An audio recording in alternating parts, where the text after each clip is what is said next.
This is my son's and my house. Don't interfere. My mother-in-law was trying to sell my house without knowing anything about the situation. However, a buyer appeared, and it turned out to be a huge surprise for my mother-in-law. My name is Emma. I am a 34-year-old banker. I was divorced, but I remarried 2 years ago. I don't mean to brag, but I have a decent amount of savings. The reason is that I worked harder after my divorce at the age of 22 and saved my salary every month because I didn't have much to spend on. Also, my ex-husband cheated on me, so I received compensation from him and the other woman, but I didn't use most of it, so I kept it.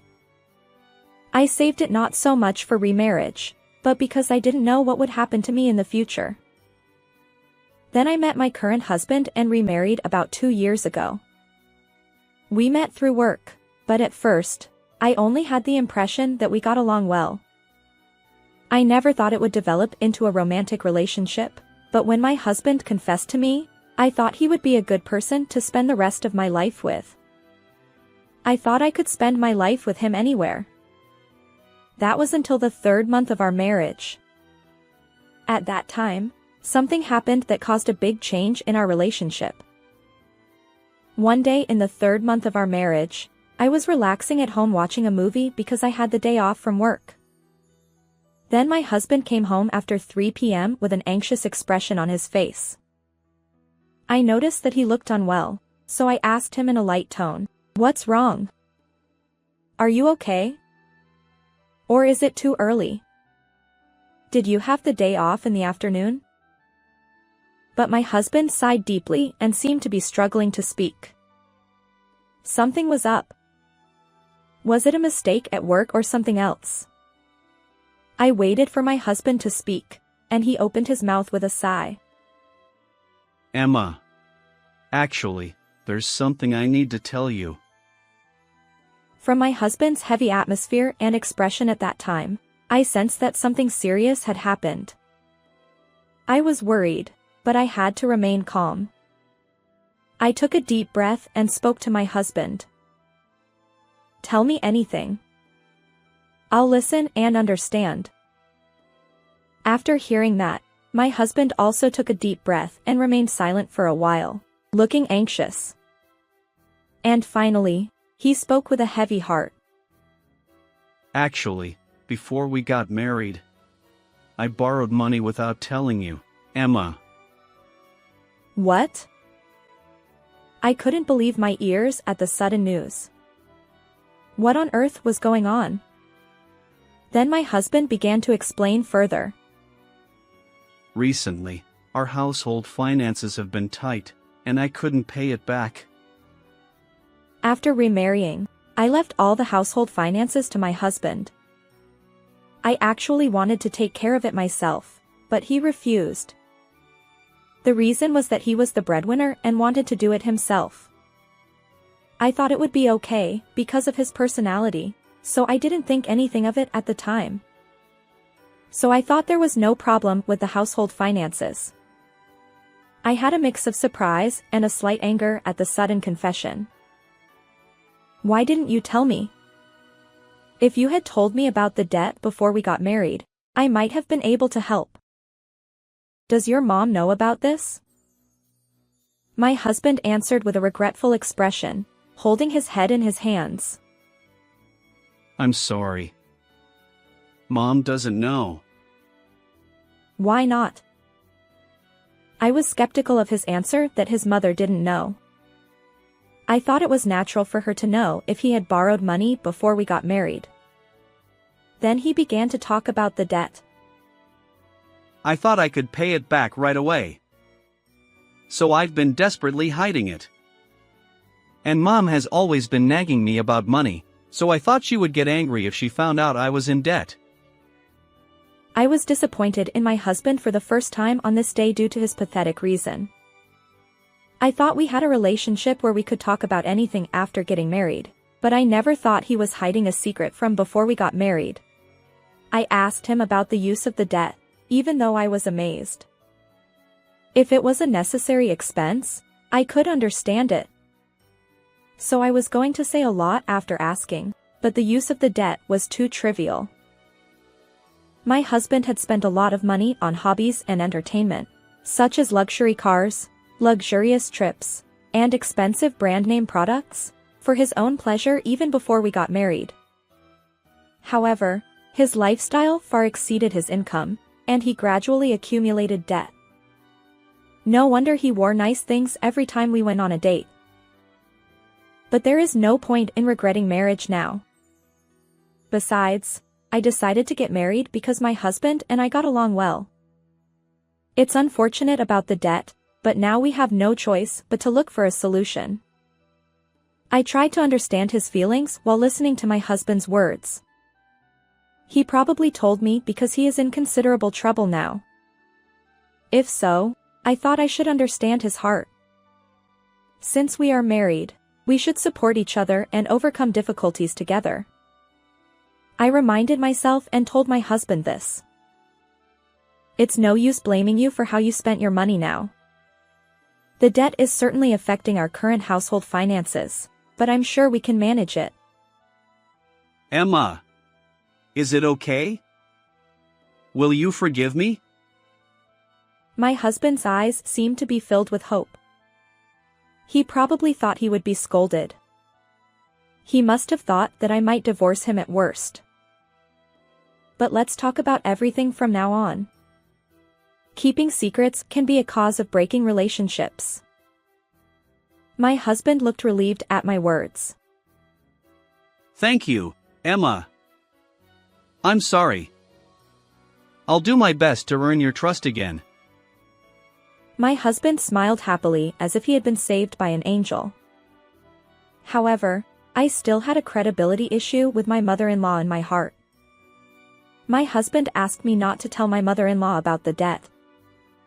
Then I had no choice but to take this secret to the grave.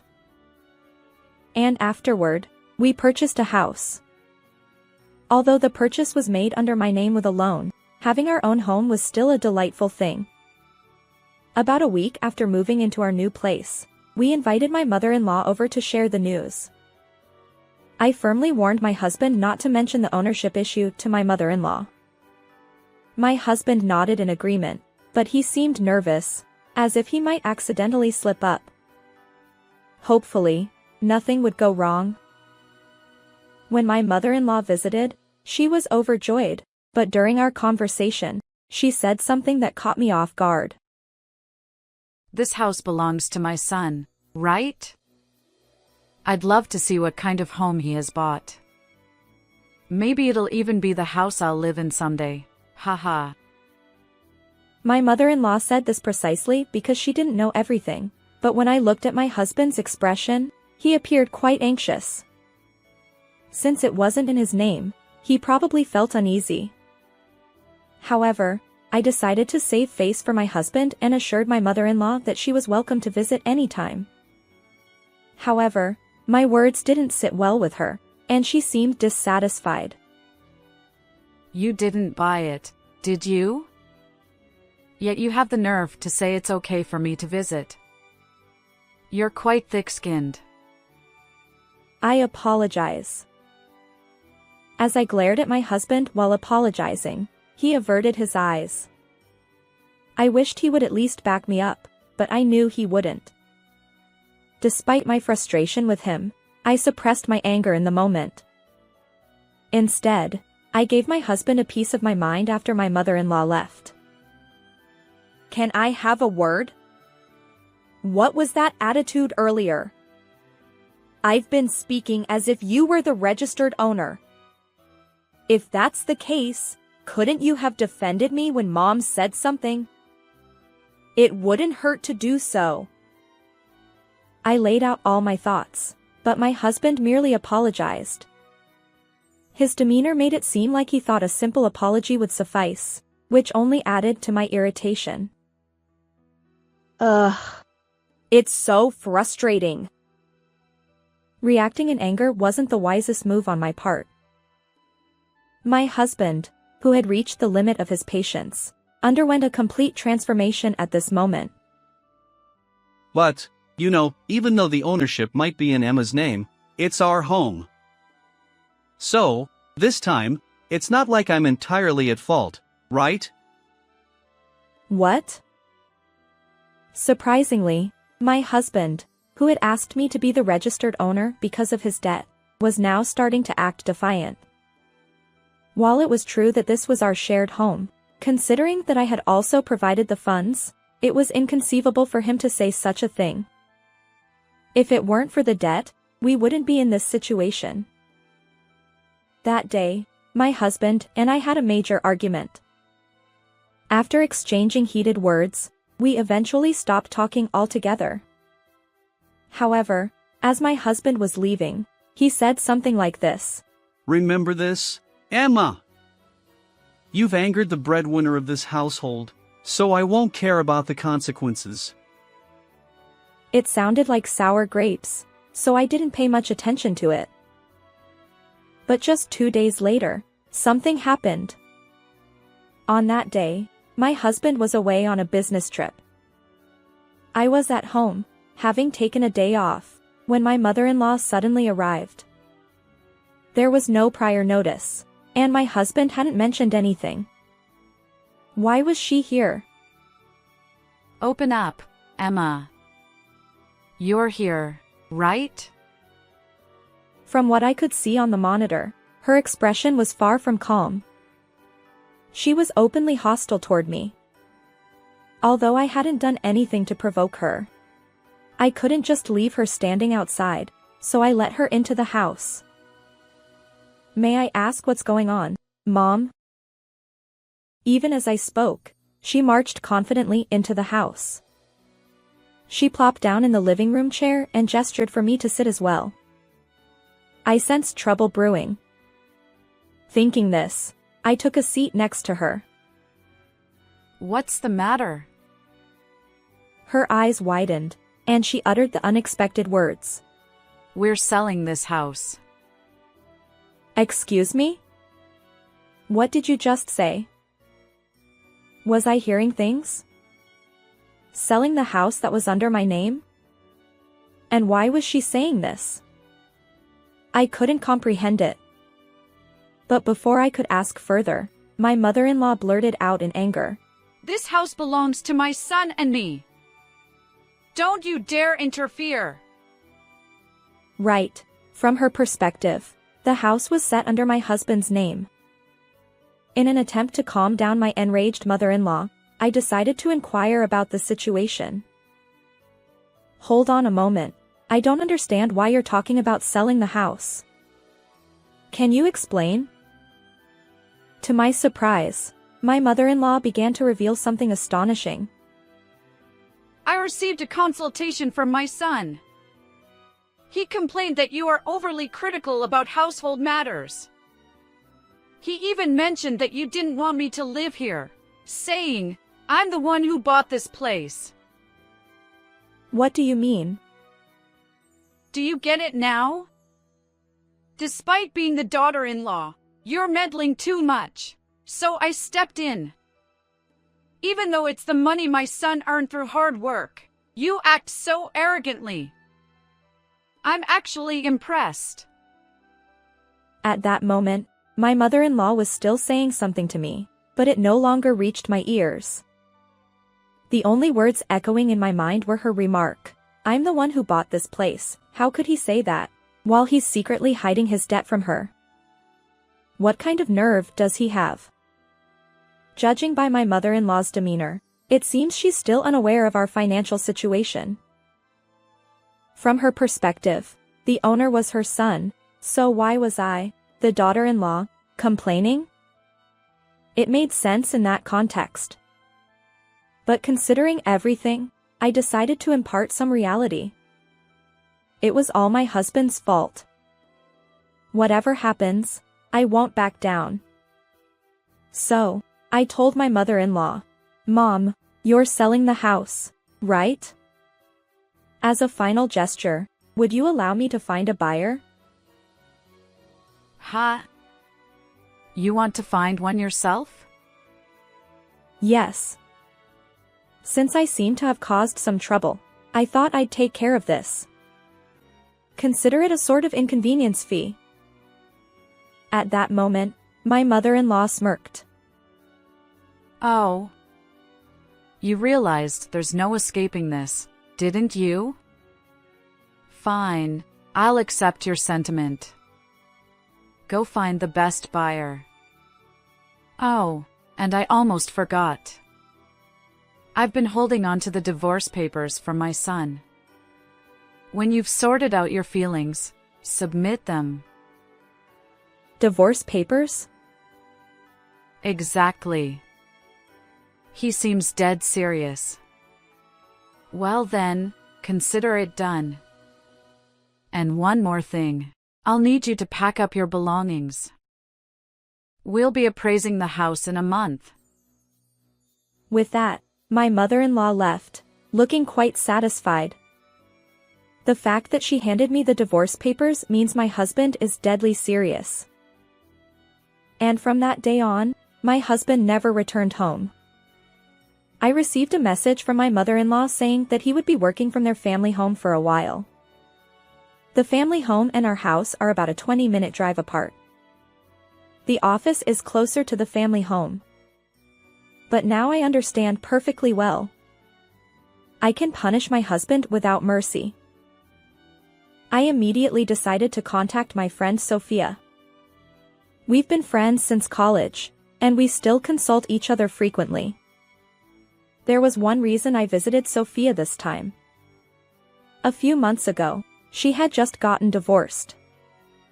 When we met a month ago, she drunkenly said, "Oh, if it were someone with Emma's personality, I wouldn't have to be so considerate while living together.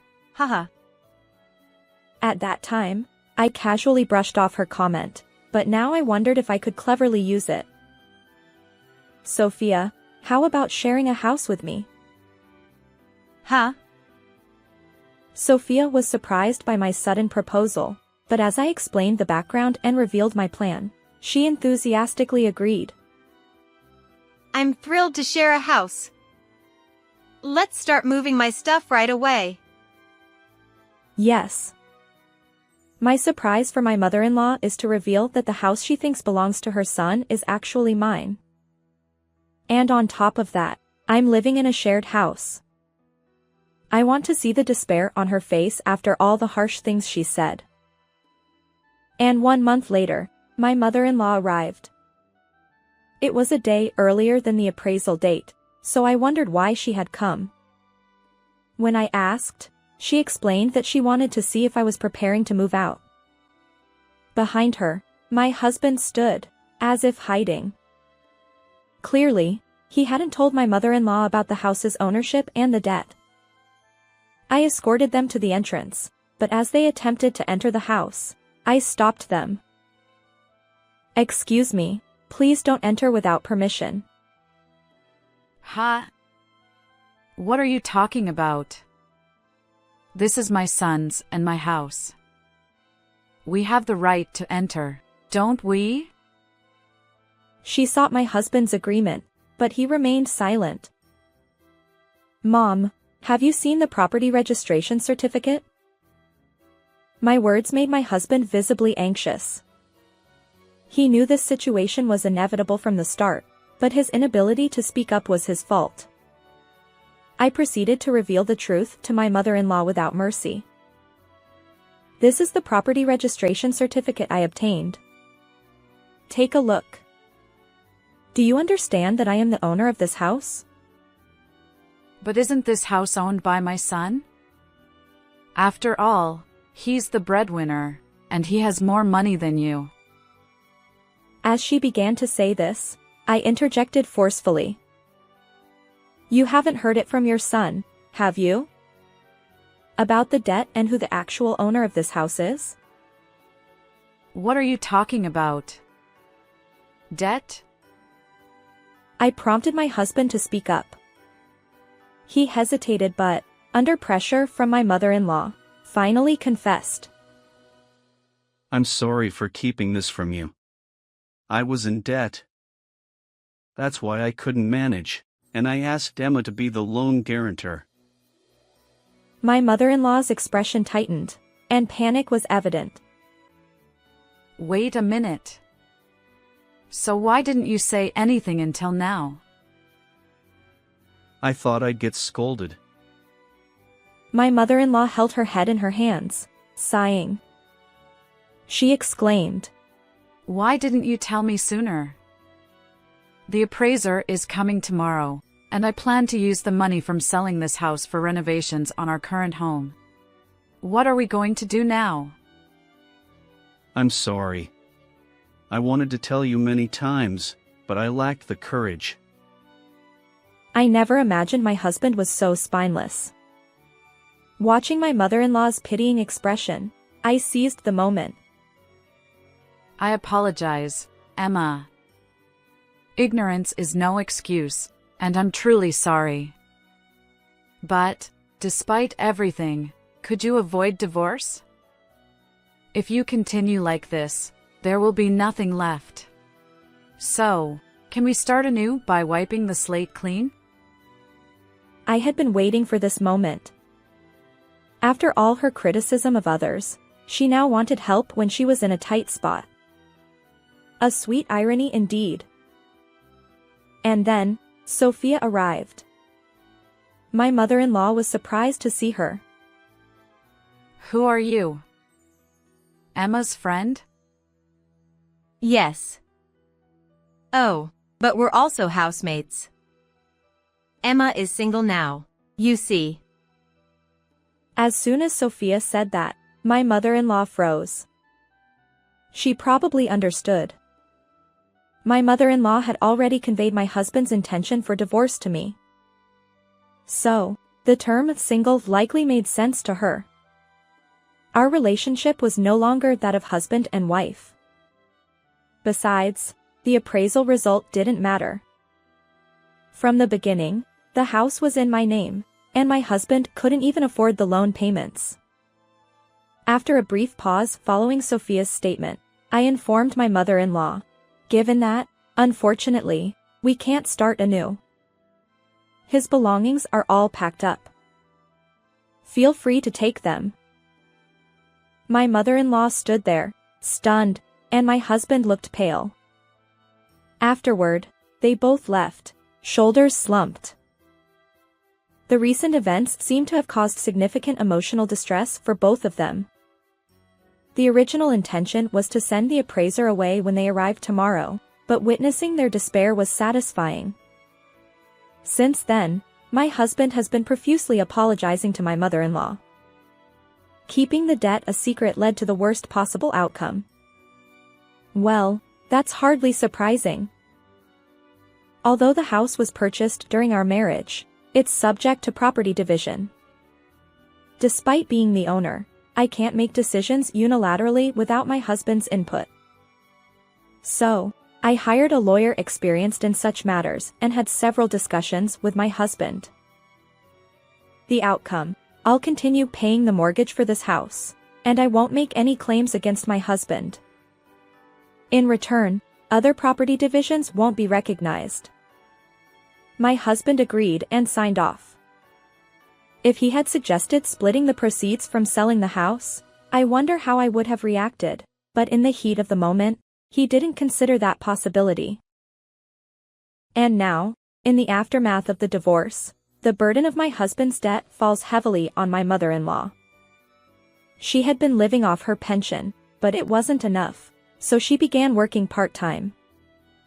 However, considering her age, this situation can't continue indefinitely. In reality, after work, she's always exhausted and barely able to move. If only my husband had been honest from the start, my mother-in-law could have led a normal life. As for my husband, it seems debt collectors have been hounding him near his workplace. Despite my mother-in-law's assistance, it still wasn't enough. Desperate, he apologized profusely, but these people weren't forgiving. He ended up leaving his job and was referred to another place where he's been working for the past few years. His take-home pay is meager, with most of it going toward repayments. To make matters worse, he lives on site in a less than ideal environment. Since then, I've been enjoying my shared house with Sophia. Both of us have experienced divorce, yet our days are far from gloomy. Although living together as friends could have strained our relationship, we've managed to maintain a comfortable distance. We continue to support each other, just as before. By the way, I handle the rent, which is essentially the mortgage payment, while Sophia covers utilities and daily expenses. It's a kind of unspoken agreement, and referring to Sophia as the buyer doesn't seem far off. We've settled into our roles, finding life after marriage much easier. While future remarriage might change our living arrangement, our bond will likely remain unchanged. I hope to remain lifelong friends with Sophia. How did you like this video? Please subscribe to my channel. See you in the next video.